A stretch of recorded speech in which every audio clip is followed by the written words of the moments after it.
She mentioned that I'd been with the Blue River Watershed Group for about 2 years.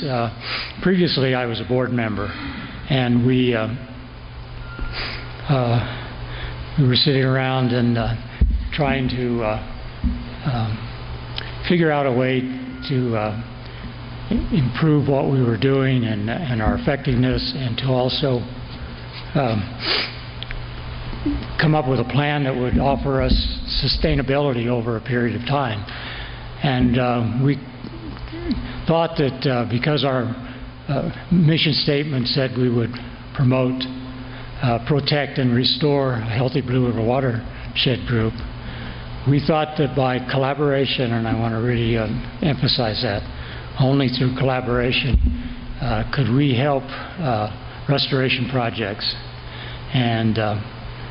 And so that was the course of action we took. And we've been able to, as I said, through collaboration, to help bring about 2 restoration projects that are now getting some traction.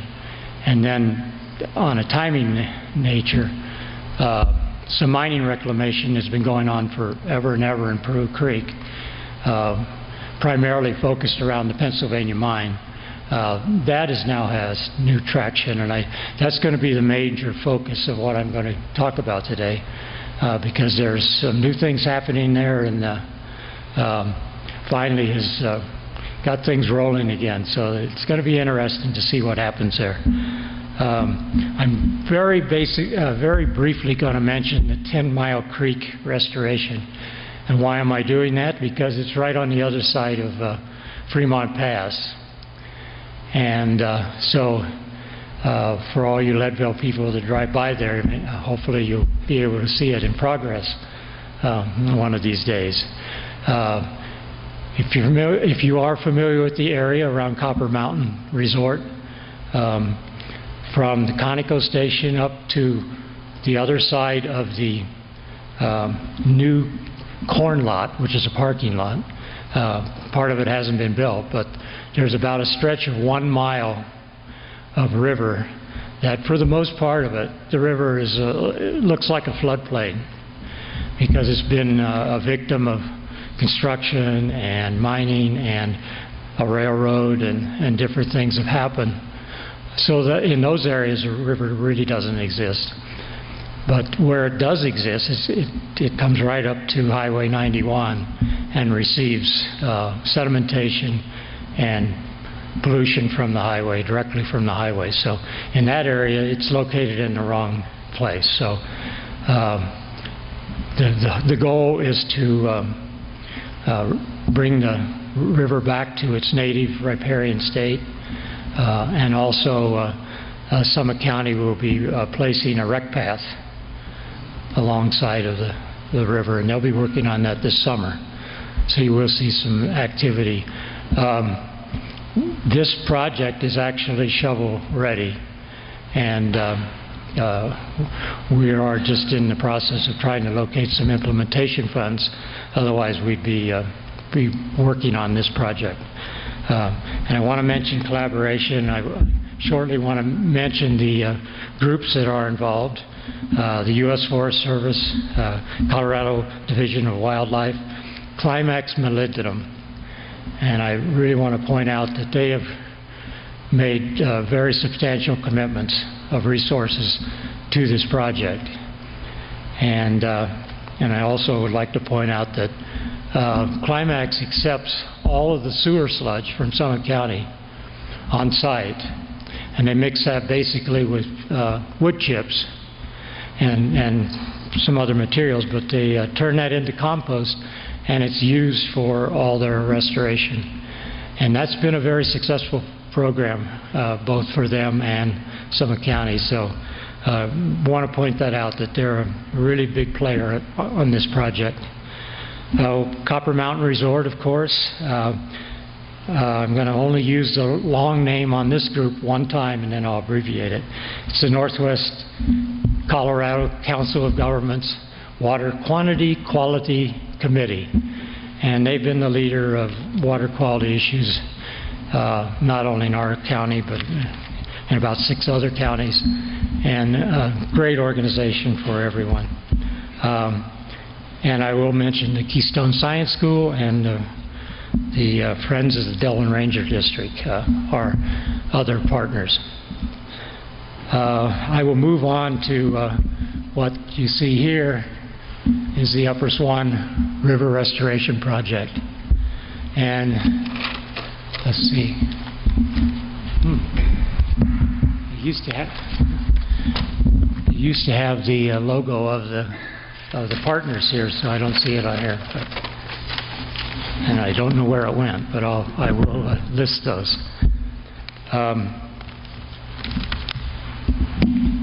Oh, there we go. Now you can see who our partners are. And we have a few more that I'll mention before we finish here.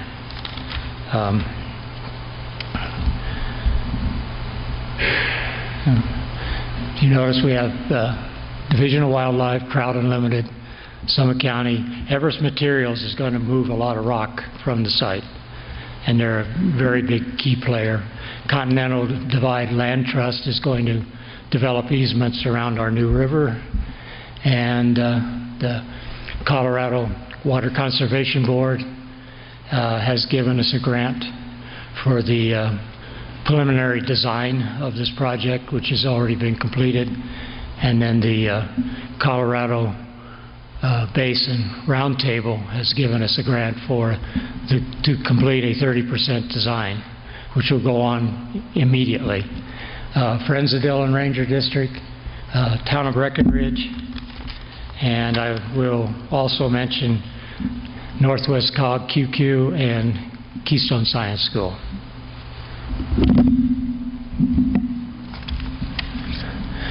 This is just a little bit of a map that shows you the location, and okay, we've got the longer the longer presentation here, so I'll see what I can use here and what I can't. Okay. This actually shows you where the project is. Here's Dillon, here's Breckenridge. Here is the Upper Swan River Basin. And as you see, there are 3 tributaries to the Swan River. It's the North Fork, the Middle Fork, and the South Fork. That is the project area. And where these 3 tributaries come back together, there's a little over 2 miles of dredge rock. You can see a little bit more of the project here.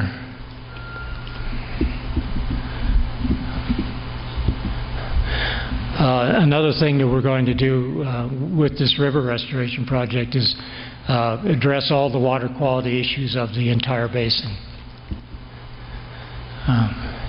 And this has become a big project for the Forest Service, who has also developed a Respect the River program, which we are involved with, and they're trying to deal with dispersed camping and to help problems there. There are some mining problems here, but it's not extensive in this drainage. Okay. You see a Google map of the dredge piles themselves, and you see where the tributaries come in to what should have been the Swan River right through here. Of course, dredging just turns the river upside down, and the river is actually located on the bottom of all those rocks. So you've got to take all the rocks out. Typical dredge machine. Here's a few of the rocks. I'm going to move through this quickly because we really don't have the time to go in depth. Right now, this is what the current cutthroat trout distribution looks like in the area. This is actually a little misleading. There are only isolated portions of this that have cutthroat trout in them. This is another view of the rocks. Those are a couple of private property owners that own property here that are also partners. that brought in Summit County and Town of Breck.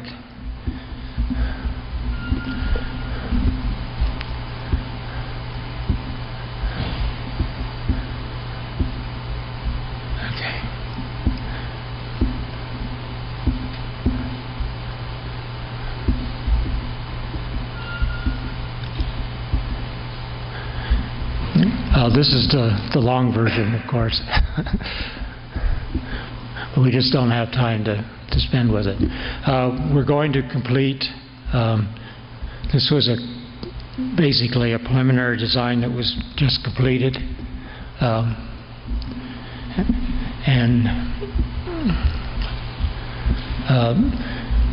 We're going to immediately start a 30% design.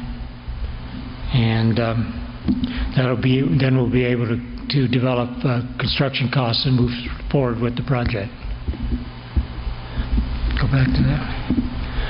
We are going to, you see some of the conceptual design of the new river, and it's going to lay back in there just the way it was before the mining.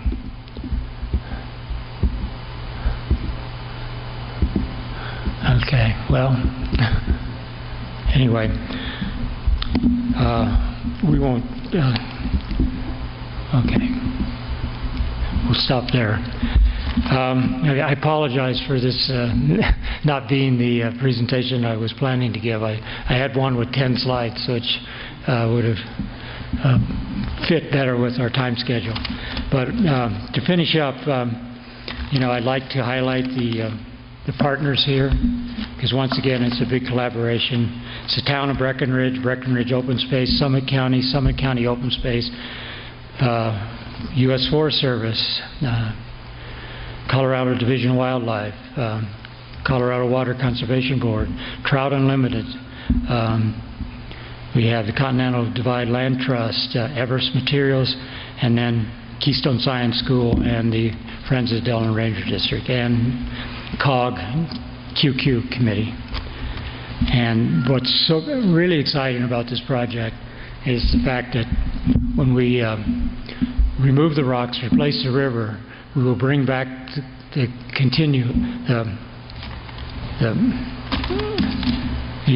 bring back the three forks of the Swan River and create a new fishery, and we will end up with 17 miles of new habitat for cutthroat trout. And that's what we're really excited about the project. So I will move on. And our third project that I want to highlight is the Pennsylvania Mine Project and some of the work that's being done in mining reclamation. This is actually the Blue River watershed, and a couple of things you see here is it starts up here above Breckenridge. There's Lake Dillon, largest reservoir of Denver water, and then Green Mountain Reservoir, which is part of the Big Thompson project. And so it's an interesting watershed because you have a lot of different things to deal with. But primarily we're going to talk about what's happening there as far as mine reclamation.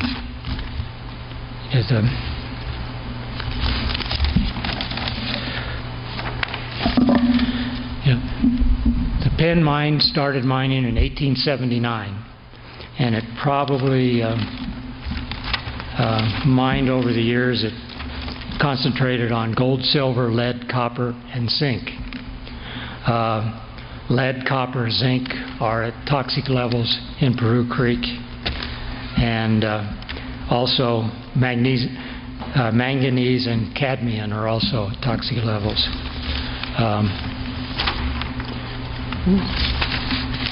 The mine operated right through the Second World War, mining primarily lead, and then after the Second World War it shut down and it was pretty much all sealed up. It's a large mine. It has 7 adits, and today they're all sealed off, and the main adit has a pipe coming out of it, which we will talk about. it's located on the front of Decatur Mountain, and all the adits are up above, a lot of them. The main adits down in this area. And all the from the mine now come out through the main adit. And it's significant. It's about 15,000 pounds of dissolved metals each year. But to make the project a little more complicated in Peru Creek, as far as cleaning that up, Peru Creek, when it enters the Snake River below, has about 25,000 pounds of dissolved minerals and metals, and so even if you were able to get all the pollutants from the Pennsylvania mine, you're still minus about 40 to 45%. Peru Creek is basically biologically dead from pretty close to the headwaters down to the confluence with the Swan River. And the upper areas had mining also, but lots of natural sources of pollutants. So it's not going to be an easy task to clean up the entire river, but there's no fishery when the water hits the Snake River. So if you could start cutting back with the amount of pollutants that are entering the Snake, we could probably improve the water quality there. And ultimately, the Snake ends up into Dillon Reservoir. So there are goals to meet here as far as water quality. In 1979, there was one of the first studies that said that the Pennsylvania mine was the major point source of pollution in Peru Creek. And from that point on, there's been a lot of studies, a lot of work, sampling, analysis, and but really haven't come up with a final plan. In the 90s, there were a lot of experimentation done, and there was actually one pilot program to experiment with removing passively some of the pollutants. That's just the last remaining building of a really large mining complex. That's the remainder of the mill. There were lots of buildings with this. There was a town right next to it called Decatur, because it's based on Decatur Mountain. And in the mid-90s, they did try to create a passive treatment, and this is part of it. You see the manhole here, or the sump. That's where the pipe flows into, and the water from the mine spills over and goes out through the partial flume. This will run 130 to 150 gallons per minute in spring runoff, but it will drop, and then when that happens at that flow, it goes right over the top of the flume. But it drops significantly in the winter, down to 20 to 40 gallons per minute. So there is a belief that, of course, there's a lot of groundwater infiltrating the mine itself. So they took the water from this flume, put it in this detention pond, and then ultimately placed the water in some created wetlands. The pilot program consisted of adding lime, mixing it with the influent, putting it in the pond, settling it out, and also going to the wetlands. That particular project was undersized, and the equipment didn't stand up to the high acidity, so it did fail. When we went back to look at it again and to redesign and think of something else, they were made aware of the responsibility of ownership and the responsibility that could bring the liability of the mine on the people that were working with the project. And so all work as far as a pilot program were stopped at that time, and there hasn't been anything done since. So in 2009, Blue River Watershed Group released their Snake River Watershed Plan, and it actually called for 10 priority 1 projects in the Snake River Basin, Pennsylvania Mine being the number 1. So Lane Wyatt, through the Council of Governments QQ Committee, who is the project manager, submitted an application for a 319 grant, and it was successful in receiving $283,000 for actually the remediation of work around 3 mines and rechanneling Cinnamon Gulch, which is right next to the mine itself. But it did accommodate 4 other projects off that list. So about the same time, the EPA approached Summit County government and said, we'd like to consider putting this on the National Registry for a Superfund project. And Summit County stated that they were not in favor of that until they could see a final plan for the restoration of the project. And so it really sent the whole project back to the drawing board, because even at this time, nobody really understands the hydrology inside Decatur Mountain and how it affects the water that comes out of the main adit. And one thing that also happens is every 3 or 4 years, the mine blows out. Apparently it collects water over that period of time, and sooner or later it blows out, and it will pretty much take out what fish there are in the Snake for a period of time. So they came back with a plan, and the plan was to go back in there last summer. This is being led by Jeff Graves of the Division of Mining, Division of Reclamation, Mining, and Safety. And they went in and drilled into 3 adits, used sonar and laser. 3 minutes, I'm about done. Used sonar, laser, and camera inspection, and they've determined that this summer they are going to open 2 of the adits, and with the idea that they'll build a new portal. They will have to remove some water from inside the mine, but they'll hopefully be able to finally inspect the inside of the mine and determine where all the water is coming from. They're hoping that they'll be able to isolate a lot of that clean water and figure out exactly what's happening, therefore only dealing with the water that's heavily polluted. So that's what's going to happen this summer, and I'll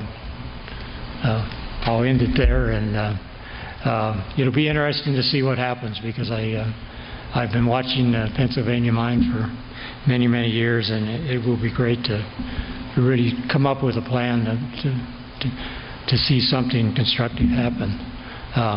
That's all I have. Now we're open for questions, right?